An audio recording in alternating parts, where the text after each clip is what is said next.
In today's show, Harold criticizes adults, Bill shows us camping lanterns, and I turn a patio table into a windsurfer.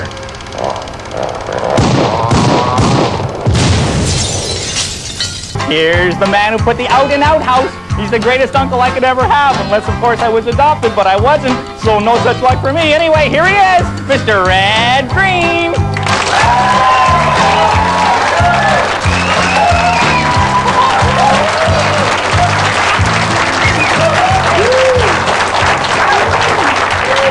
Thank you very much, and thanks for tuning us in.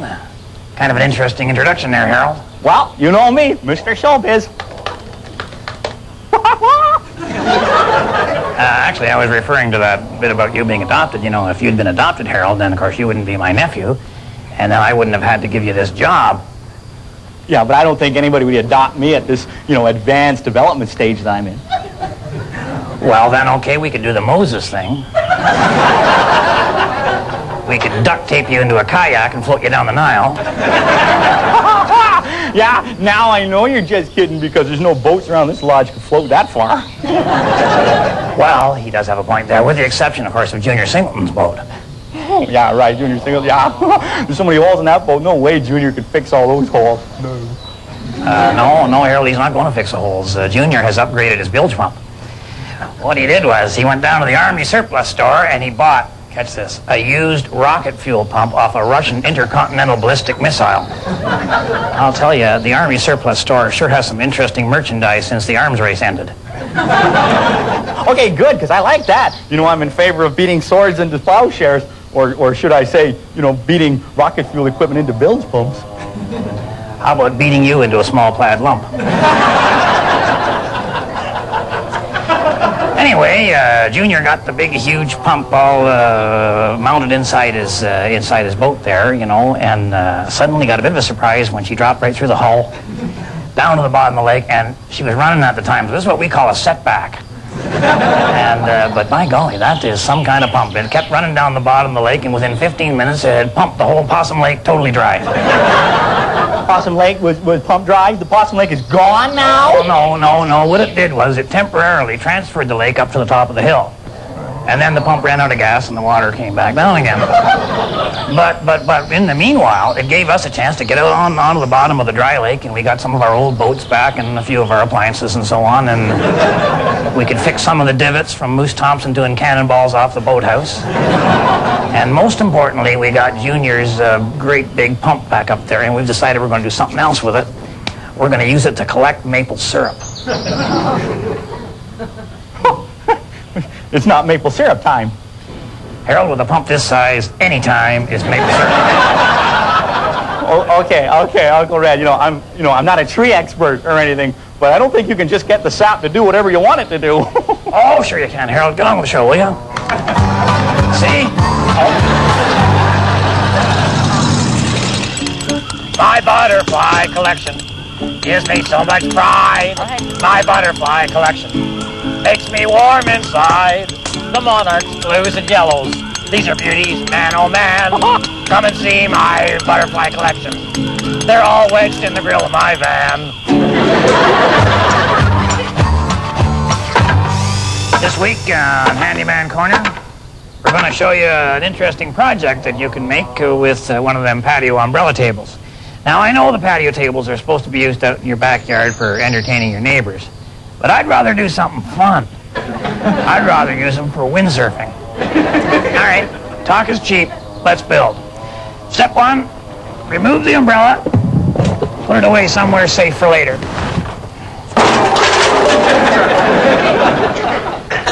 There we go. Now what you want to do is you want to draw out the design of your windsurfer on top of the table so you can cut it out.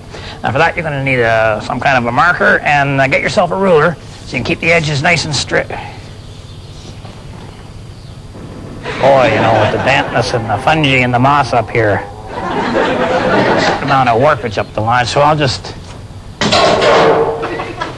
eyeball it.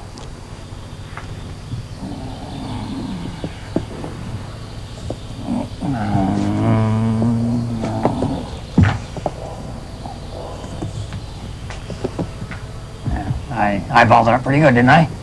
Okay, there we are. And now what we do is we cut along all those lines that cut out our surfboard. Now, you could use a handsaw for that, or if you got a real good eye, you could use an axe. But to me, this is a carving job. For a carving job, I want to use an electric knife. That's either peanut butter or last year's turkey.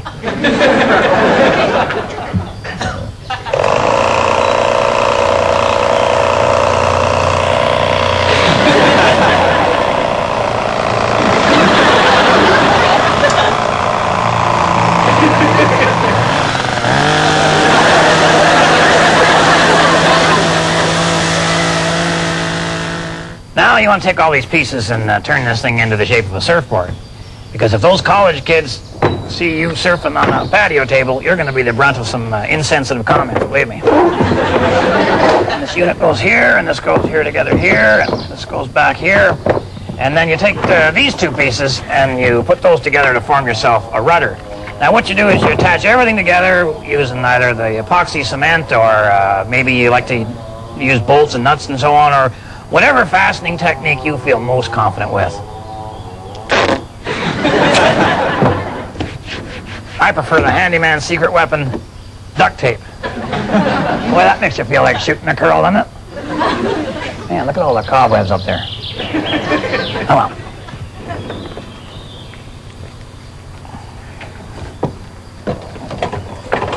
Alrighty, there we go. Now, I've already hoisted our sail. I call it a sail now because it's unlucky to open an umbrella indoors. And I put a big wad of duct tape on here so that it doesn't go too far in, which is a handy thing to remember. Now, if you pop that in there, looks like we got a pretty good breeze going out there, so why don't we try and catch the wind, as Donovan would say. Hey, Harold, want to open up the big door there? All right, so remember, if the women don't find you handsome, they should at least find you handy. Find me on the patio.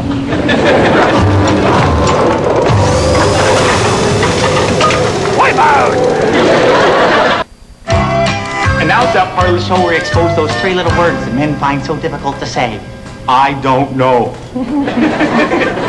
And here to prove that point once again on the experts portion of the show is my Uncle Red and his best friend in the whole world. Oh, okay. Mr. Dougie Franklin.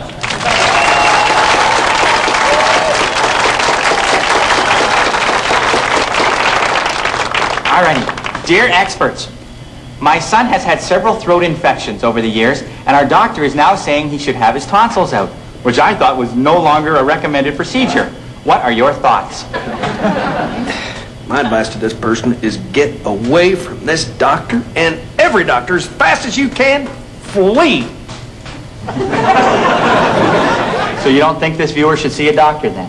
I don't think anybody should see a doctor. You know, the human body is nobody's business. You know?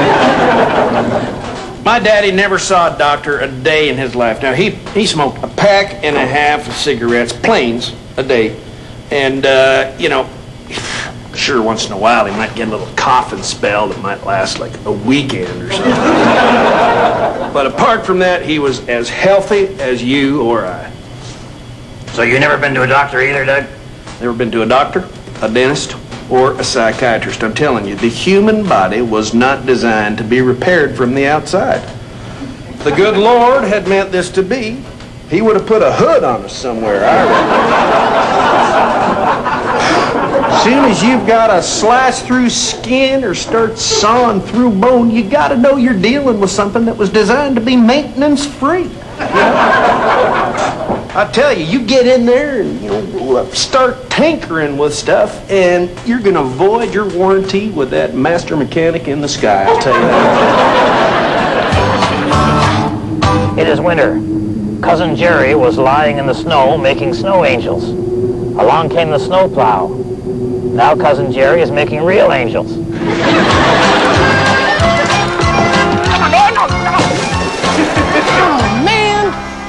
Not again. This thing ready to go, Buzz? Oh, yo, Red! Hey, no problemo! Hey, yo, Harold! Oh, you're all right, Harold. Get up. The plane's okay to fly. Oh, man, Norwegian Wood, this bird has flown. Harold, there's a dock spider going up your leg there. She needs a new carburetor, you know? That's like $100. And I don't want to spend that kind of bread on a plane like this. I'm in the airfield. What I was thinking was that if I got Buzz here to take me up in his airplane, I could kind of get an aerial view of the trees around the lodge and see which ones would be good for our syrup business. I wasn't sure about the plane, though. You sure we don't need that stuff, Buzz? Oh, no, we'll be fine, I'm sure. Well, we'll soon find out. Buzz doesn't instill a lot of confidence in his passengers, but I still figure this has got to be the quickest, easiest way to identify all the maple trees around the lodge. Buzz, I'm just looking for maple trees, that's all. Maple? Yeah. I don't know if we got any maple around here, you know? See, we got the spruce and poplar and pine and aluminum. Oh, man, I hate those TV antennas. I was going to kind of look from the air, but I think maybe now a ground survey, I'll get my own maple. Oh, Sorry. man, No, keep sorry. the faith. You can't walk now, bro. No way, that's bad karma. You watch. I mean, if you walked away now, right, any money, I'd start up the plane and something like would fly off it and would like just sever your spine. Don't worry, I got parachutes. Somewhere. All right. See that red knob? Yeah. When I say now, turn it all the way to the right. Cool? All right. All right. Now!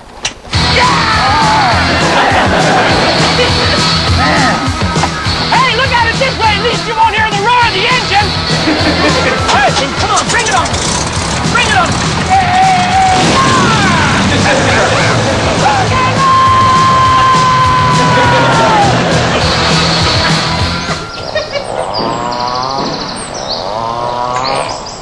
Well, my idea of gathering syrup has really taken off. We got Junior's big pump all tuned up, and Moose is out there drilling holes in every tree he can find. Then we're going to connect the trees to the intake manifold. Everybody has donated the brake lines from their cars. And pretty soon we're going to be sucking out a fortune worth of syrup. Woo!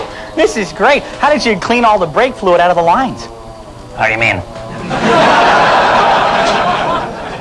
The brake fluid. You got to clean the lines. I don't think people want to taste brake fluid with their maple syrup. Oh, come on, Harold. All food has chemicals in it. And besides, it's part of our slogan. The syrup that puts the brakes on hunger. I'm telling you, this is going to be a real money maker for us. This is the big one right here. Yeah, I've heard that before. What about, the plywood car or the peekaboo hip waders? Yeah, but that's different, Harold. This is the big one right here. We're already working on the marketing angle for Uncle Red's special syrup. What? Is that like a Ghostbuster action figure or something? No, that's the Uncle Red pancake syrup dispenser with the no-drip head.